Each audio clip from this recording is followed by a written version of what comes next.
Welcome back. I'm happy to be back after a gap of nearly 7 or 8 weeks as I was busy with a few things in my personal life, and there has been a large number of requests to resume. I never intended to stop this series of MAPA Transform, which aims to inform, reform, and transform. Today we speak about what is disinformation and how to tackle this disinformation. 2024 is the global election year because over 50% of the global population is going to vote. Because of this, the disinformation is at its peak. In the current age, which is the age of social media and digitally enabled communication, it has multiple advantages. The outreach, the connect, the content generation, instant publication, ability to transform, ability to influence, all these are positive outcomes of the age of technology. Like any other initiative, one would have expected that the current age will also provide some amount of downside. In case of digital content, ability to spread information is more than neutralized by the ability to spread disinformation. Disinformation has many definitions, but disinformation essentially refers to a false or misleading information that is spread deliberately to deceive or manipulate people, persons, organizations, and communities. It could come as a fake news, it could come as a propaganda, it could be a rumor, it could be a conspiracy theory, or it could be demagogues or people who want to sway the voting to the other one.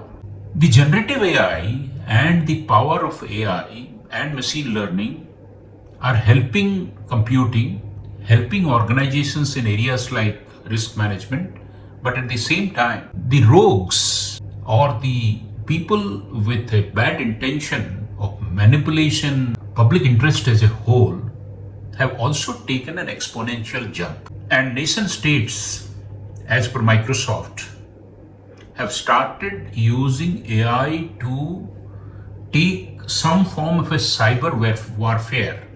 Earlier, we have heard that planes of enemy countries dropping pamphlets to influence the local people against their own government. Today, AI-generated content spread through social media are creating similar things. The damages of disinformation is definitely a very, very serious subject. We want to study it because the outcomes of such disinformation are very, very tenuous at this moment. Although it is not sure that disinformation or a campaign aimed at doing large-scale damage will be successful, such as altering the course of election, but it is necessary that all of us are aware as to what we need to do to prevent such disinformation. The first thing that all of us individually, personally, and organizationally we need to do is to have media literacy. How do we evaluate information sources?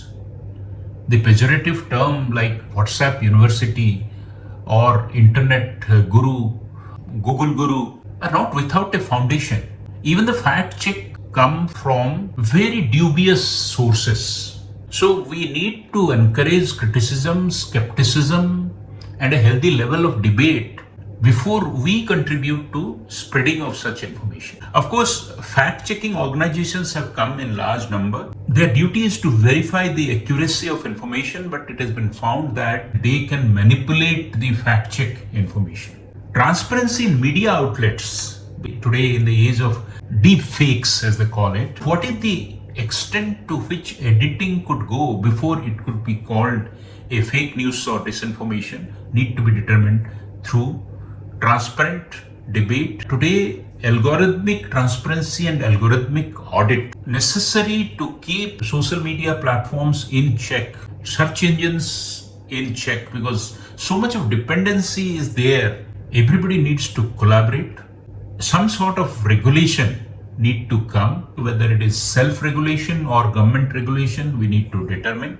But the fact remains that we need to promote critical thinking, reading, improvement of the habit of being detailed and rigorous, because that is the inherent check that we need to have to prevent disinformation.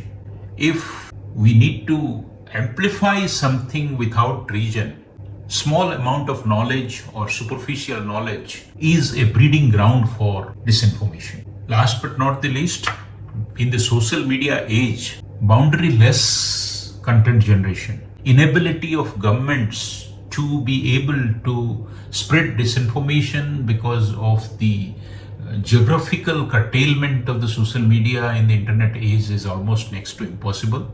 So we need some international cooperation, international common thought process, like it used to be for poverty alleviation, disease alleviation, economic aid.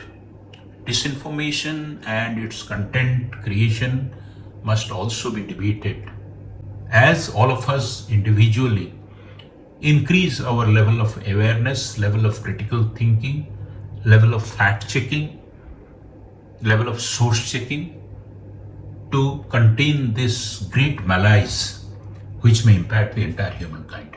Thank you very much.